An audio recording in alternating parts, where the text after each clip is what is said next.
नमस्कार। स्वास्थ्य तथा जनसङ्ख्या मन्त्रालयको कोभिड-19 सम्बन्धी नियमित प्रेस ब्रिफिङमा स्वागत छ। म डाक्टर जागेश्वर गौतम।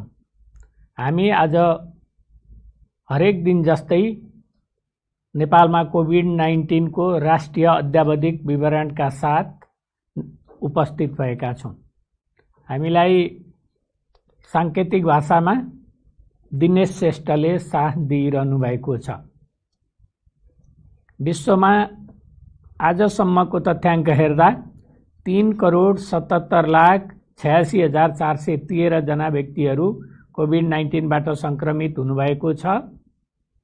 निको हुनेको संख्या 2,83,74,689 रहेको छ। आज देशभरि जम्मा सक्रिय संक्रमितहरूको संख्या 33,880, संस्थागत आइसोलेसनमा रहनुभएका व्यक्तिहरूको संख्या 13,923, प्रदेश 1 मा 1,587, 2 मा 705, बागमती प्रदेशमा 8,854, गण्डकी प्रदेशमा 529, लुम्बिनी प्रदेशमा 1,479, कर्णाली प्रदेशमा 506, सुदूरपश्चिम प्रदेशमा 263 जना हुनुहुन्छ। यसैगरी होम आइसोलेसनमा रहनुभएको संख्या प्रदेश 1 मा 2,388, प्रदेश 2 मा 456, बागमती प्रदेशमा 13,489, गण्डकी प्रदेशमा 842, लुम्बिनी प्रदेशमा 1,780, कर्णाली प्रदेशमा 488, सुदूरपश्चिम प्रदेशमा 514 जना गरी जम्मा 19,957। नेपालमा आजको पीसीआर 14,530 गरी जम्मा 11,91,514 परीक्षण भएको छ। गत 24 घण्टामा नयाँ संक्रमितको संख्या 4,047 रहेको छ। आज काठमाडौँ उपत्यका मध्ये काठमाडौँमा 1,888, भक्तपुरमा 118 र ललितपुरमा 277 जना गरी जम्मा संक्रमितको संख्या 2,283 छ। क्वारेन्टिनमा रहनुभएका व्यक्तिहरूको संख्या 4,831 रहेको छ। प्रदेश अनुसार प्रदेश 1 मा 429, प्रदेश 2 मा 163, बागमती प्रदेशमा 383, गण्डकी प्रदेशमा 643, लुम्बिनी प्रदेशमा 1,442, कर्णाली प्रदेशमा 502, सुदूरपश्चिम प्रदेशमा 1,269 जना हुनुहुन्छ। कोभिड-19बाट संक्रमण मुक्त भई गत 24 घण्टामा डिस्चार्ज हुनुहुनेहरूमा जम्मा 1,473 हुनुहुन्छ। आजसम्म डिस्चार्ज हुनुहुने 77,277। प्रदेश 1 मा 6,687, प्रदेश 2 मा 15,090, बागमती प्रदेशमा 29,389, गण्डकी प्रदेशमा 4,255, लुम्बिनी प्रदेशमा 10,781, कर्णाली प्रदेशमा 3,480, सुदूरपश्चिम प्रदेशमा 7,595 जना हुनुहुन्छ। कोभिड-19 संक्रमणबाट मुक्त हुने दर 69.1% छ। उहाँहरूको उपचार तथा हेरचाहमा संलग्न चिकित्सक, नर्स, स्वास्थ्यकर्मी तथा अन्य सहयोगी शुभेच्छुकहरू सबैलाई स्वास्थ्य तथा जनसङ्ख्या मन्त्रालय हार्दिक धन्यवाद दिन चाहन्छ। 2वटा कल सेन्टरबाट हामीलाई 1,022 वटा कल प्राप्त भएका छन्।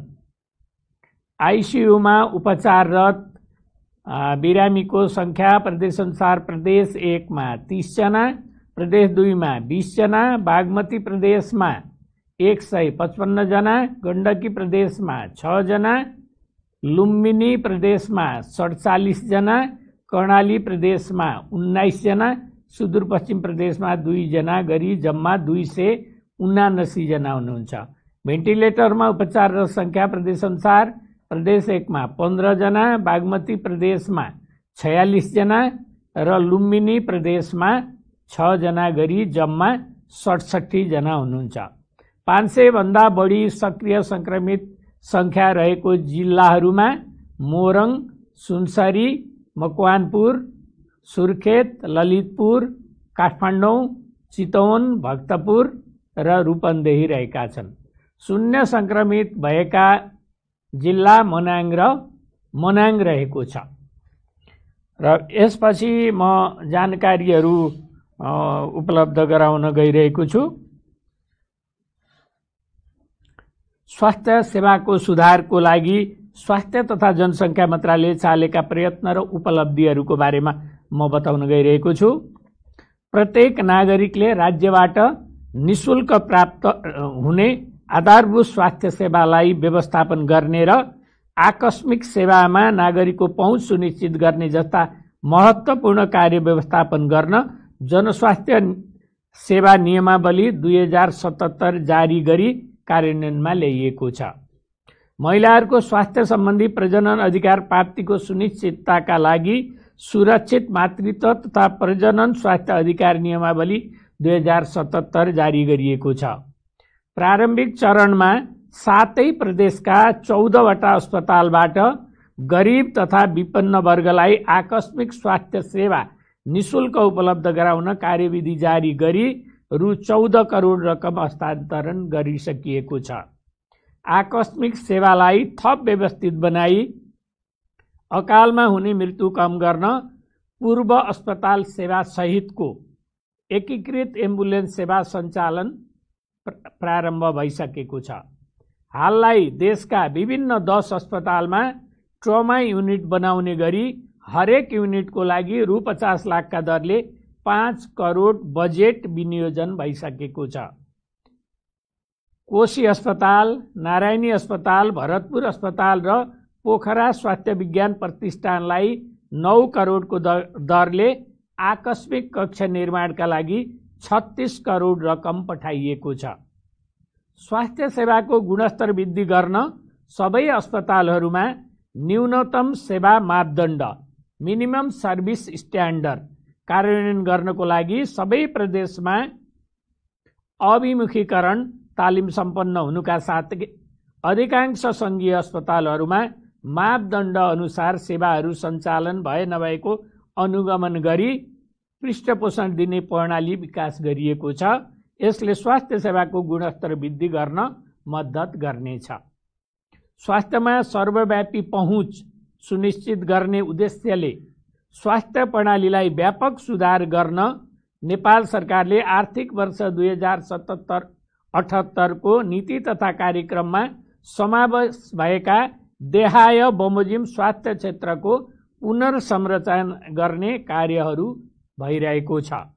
रोगहरूको अध्ययन, अनुसन्धान, निगरानी, रोकथाम, नियन्त्रण, निवारण, उन्मूलन तथा नियमन कार्यक्रमहरू प्रभावकारी रूपमा कार्यान्वयन गर्न रोग नियन्त्रण केन्द्र Nepal, centre for disease control CDC Nepal स्थापनाका लागि मन्त्री परिषदबाट सैद्धान्तिक सहमति प्राप्त भई विधेयकको मस्यौदा तयार गर्न सुरु गरिएको छ।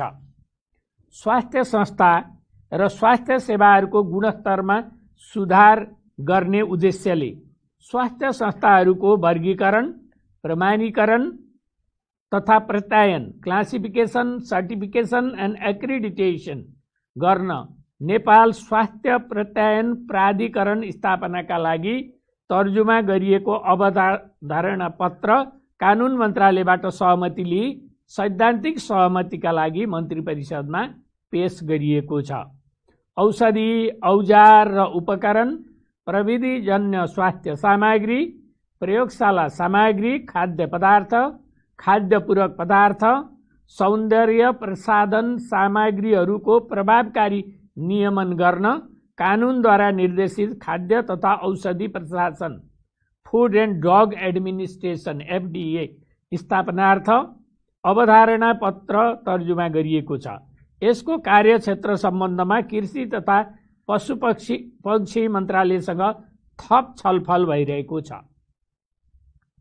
5, 10 र 15 बेडका आधारभूत अस्पतालहरू, 25 र 50 बेडका जिल्ला स्थित प्रादेशिक अस्पतालहरू, 200 बेडका प्रादेशिक जनरल अस्पतालहरू, सङ्घ अन्तर्गतका अस्पतालहरूको सङ्गठन तथा व्यवस्थापन सर्वेक्षणको प्रारम्भिक कार्य भइसकेको छ। यस पश्चात देशभरिका अस्पतालहरूमा वैज्ञानिक रूपमा स्वास्थ्य जनशक्तिको पद सिर्जना हुनेछन्।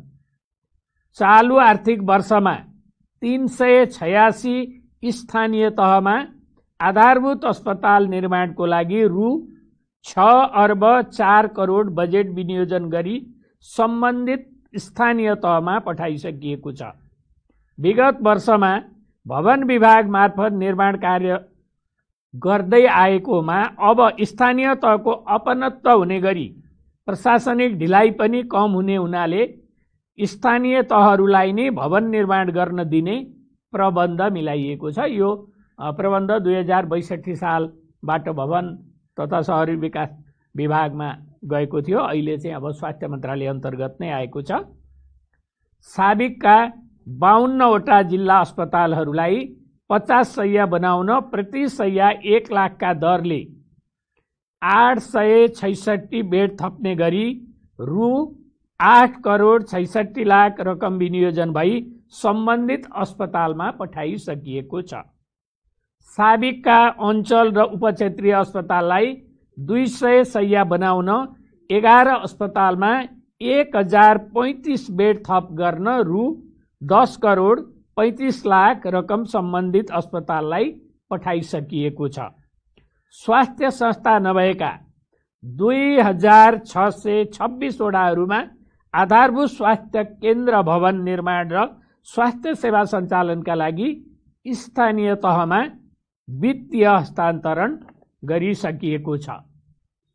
सङ्घ अन्तर्गतका कोशी, नारायणी, भरतपुर, भेरी, डडेलधुरा अस्पतालहरू र पोखरा र कर्णाली स्वास्थ्य विज्ञान प्रतिष्ठानहरूलाई 7 करोडका दरले 49 करोड रकम निकासा गरी सबै अस्पतालहरूमा 500 शैय्या पुर्याउने कार्य भइरहेको छ। सरुवा रोग रोकथाम, नियन्त्रण र उपचार एवं स्वास्थ्य विपद व्यवस्थापनको तयारी तथा प्रतिकार्य गर्न प्रयोगशाला परीक्षण सेवा सहितका न्यूनतम 50 शैय्याका प्रदेश स्तरीय अत्याधुनिक सुविधा सम्पन्न सरुवा रोग अस्पताल स्थापना गर्न प्रत्येक प्रदेशमा रु 8 करोडका दरले 56 करोड बजेट पठाइसकिएको छ। काठमाडौँ उपत्यकामा 300 शैय्याको सरुवा रोग अस्पताल स्थापना गर्न भवन तथा जग्गा खरिद सम्बन्धी कार्य प्रारम्भ भएको छ। अस्पताल नभएका सबै 649 पालिकाहरूमा 5 बेडको अस्थायी अस्पताल बनाउन बजेट विनियोजन गरी स्थानीय तहमा पठाइसकिएको छ। अब देशमा अस्पतालविहीन पालिका हुने छैनन्।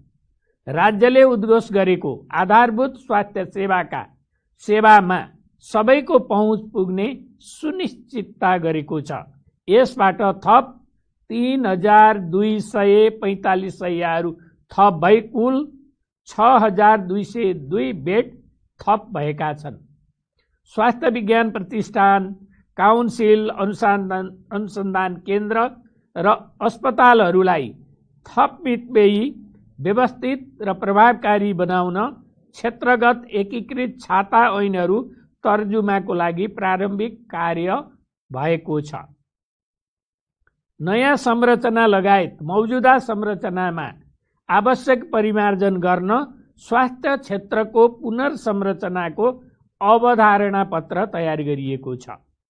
अन्तर्राष्ट्रिय विमानस्थल र अन्तर्राष्ट्रिय सीमाका प्रमुख नाकाहरूमा आधुनिक हेल्थ डेस्क तथा क्वारेन्टिन गृह स्थापनाको लागि अवधारणा पत्र र स्थायी दरबन्दी सृजना गर्न संगठन तथा व्यवस्थापन सर्वेक्षणको प्रारम्भिक कार्य भएको छ। यसै वर्ष 13वटा नाकामा हेल्थ डेस्क स्थापना गर्न 10,15,60,000 रकम पठाई कार्यारम्भ भएको छ। स्वास्थ्य संस्थाहरूबाट सेवाग्राहीले प्राप्त गर्ने सेवाको उपलब्धता र गुणस्तर सुनिश्चित गर्न एक चिकित्सक, स्वास्थ्यकर्मी, एक स्वास्थ्य संस्था कार्यक्रम सञ्चालन सम्बन्धी कार्यविधि तर्जुमा गरी मन्त्री परिषदमा पेश गरिएको छ। केन्द्रीय अस्पतालहरूले तोकिएका स्थानमा नियमित रूपमा सैटेलाइट अस्पताल सञ्चालन सम्बन्धी कार्यविधि जारी गरी 18 अस्पताललाई रु 54 लाख रकम उपलब्ध गराइएको छ। प्रत्येक मेडिकल कलेजले जिल्ला स्थित कम्तीमा एक अस्पतालमा शल्य चिकित्सा सहितको सेवा दिनुपर्ने कार्यविधि तर्जुमा गरी अर्थ मन्त्रालयमा राय सहमतिको लागि पेश गरिएको छ। वडा स्तरीय सेवा केन्द्रबाट 40 वर्ष माथिका नागरिकहरूको रक्तचाप, ग्लुकोज र एल्बुमिन जाँचको लागि कार्यविधि तयार गरी सबै स्थानीय तहमा बजेट पठाई कार्यान्वयनको क्रममा छ। महिलाहरूमा हुने सर्भाइकल क्यान्सर तथा स्तन क्यान्सर रोगको समयमै पहिचान र उपचार गर्न निर्देशिका जारी गरी स्थानीय तहमा बजेट पठाउने क्रममा रहेको छ। सबै अस्पतालहरूबाट विपद तथा महामारीको समयमा सम्भव भएसम्म अधिकतम स्वास्थ्य सेवा उपलब्ध गराउने सम्बन्धी कार्यविधि तर्जुमा गरी लागू गरिएको छ। स्वास्थ्य क्षेत्रको वार्षिक बजेट आर्थिक वर्ष 76-77 मा टोटल बजेटको 4.49% रहेकोमा करिब 37% वृद्धि गरी आर्थिक वर्ष 77-78 मा 6.15% पुर्याइएको छ। कोभिड-19 को महामारीलाई लक्षित गरी चालू आर्थिक वर्षमा मात्र विभिन्न अस्पतालहरूमा 105 भेन्टिलेटर सहित 288 वटा आइसियु कक्ष थप विस्तार गरिएको छ र 6000 हाई डिपेन्डेन्सी युनिट स्थापनाको लागि कार्य प्रारम्भ गरिएको छ। हालसम्म देशभर कोभिड परीक्षणका लागि सरकारी स्तरमा पहिला एउटा पनि ल्याब उपलब्ध नभएकोमा हाल 40 वटा सरकारी र निजी स्तरमा 18 गरी दैनिक 26,000 नमुना परीक्षण गर्ने क्षमताका कुल 58 वटा प्रयोगशालाहरू विस्तार गरिएका छन्। यी त भए स्वास्थ्य तथा जनसङ्ख्या मन्त्रालयबाट भएका कामहरू। 2077 साल असोज 25 गते बिहान 9 बजे माननीय स्वास्थ्य तथा जनसङ्ख्या मन्त्रीज्यूको अनुपस्थितिमा आइसिएस इन्सिडेन्ट कमान्ड सिस्टमका संयोजक श्रीमान सचिवज्यूको अध्यक्षतामा बसेको आइसिएस पदाधिकारी सहित बसेको बैठकबाट तपसिल बमोजिमका निर्णयहरू भएका छन्। मनमोहन शिक्षण अस्पताल दहचोक, राष्ट्रिय आयुर्वेद अनुसन्धान तथा तालिम केन्द्र कीर्तिपुरमा सञ्चालित आइसोलेसन सेन्टरलाई लक्षण सहितका संक्रमितहरू राख्ने गरी स्तरोन्नति गर्दै व्यवस्थापन गर्ने। यी ठाउँहरूमा अब कोभिड-19 अस्पतालको रूपमा सञ्चालन गर्ने निर्णय भएको छ।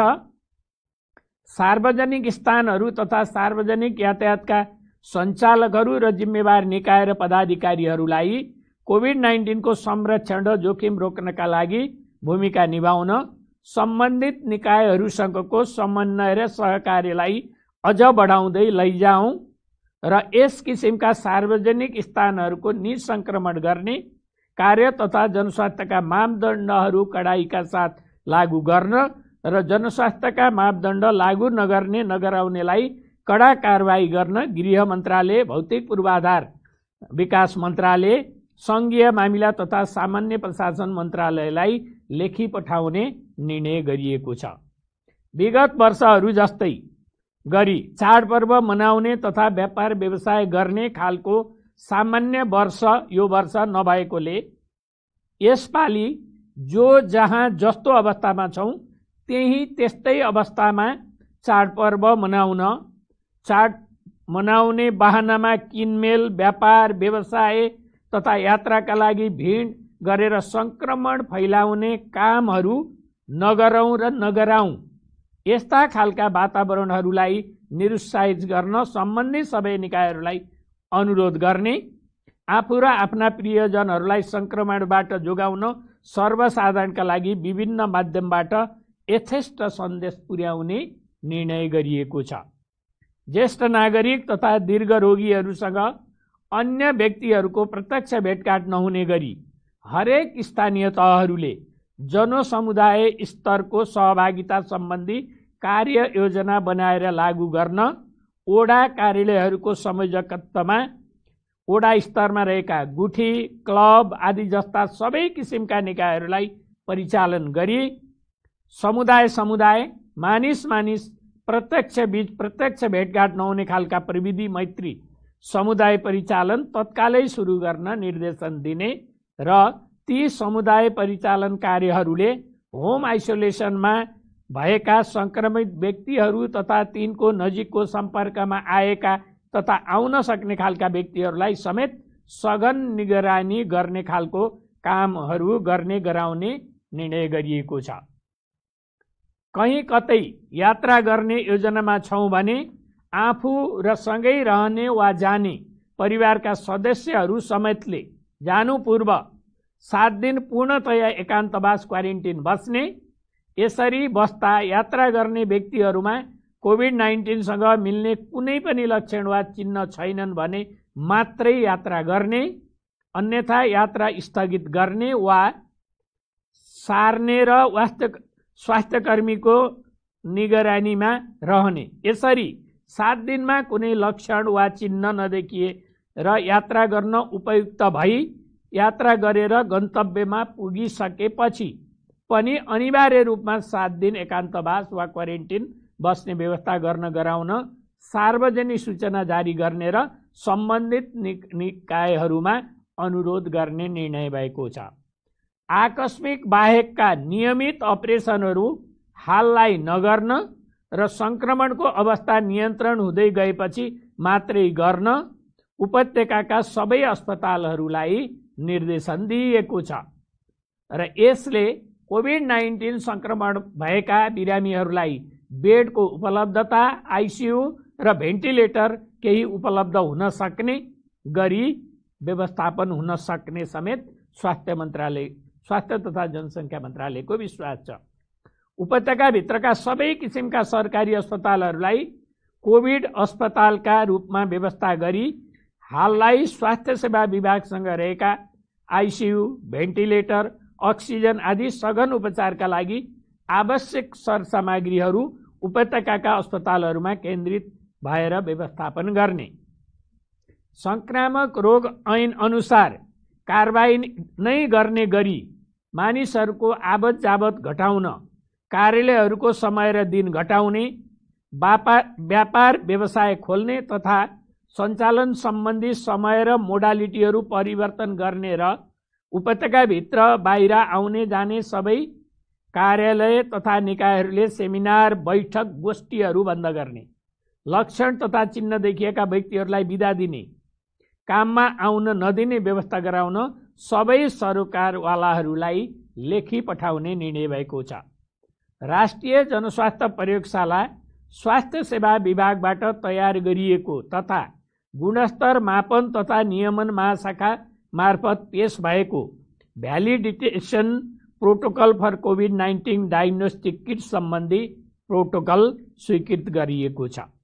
नेपाल सरकार मन्त्री परिषदले स्वीकृत गरेको कोरोना भाइरस कोभिड-19 को संक्रमणको उपचार बापत अस्पतालहरूलाई अनुदान उपलब्ध गराउने सम्बन्धी आदेश 2077 अनुसार कार्तिक 1 गतेबाट कार्यान्वयन गर्ने। यो मन्त्री परिषदले गरेको निर्णय कार्यान्वयन गर्ने 1 गतेबाट भनिएको छ। कुनै पनि अस्पतालले होटलसँग मिलेर आइसोलेसन केन्द्र सञ्चालन गर्न चाहेमा सञ्चालन गर्दा मन्त्रालयको स्वीकृति लिई सञ्चालन गर्न पाउने गरी स्वीकृति दिने र सार्वजनिक पनि गर्ने। त्यस किसिमका होटलहरूमा संक्रमित बाहेकका अन्य सर्वसाधारण भने राख्न पाइने छैन।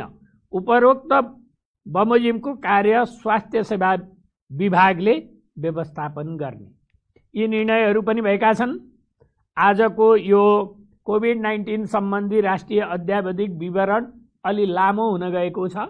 विभिन्न सूचना र जानकारी दिनुपर्ने भएकोले र यो सूचनाहरू दिँदै आजको यो कार्यक्रमबाट हामीहरू सबै बिदा चाहन्छौँ। धन्यवाद, नमस्कार।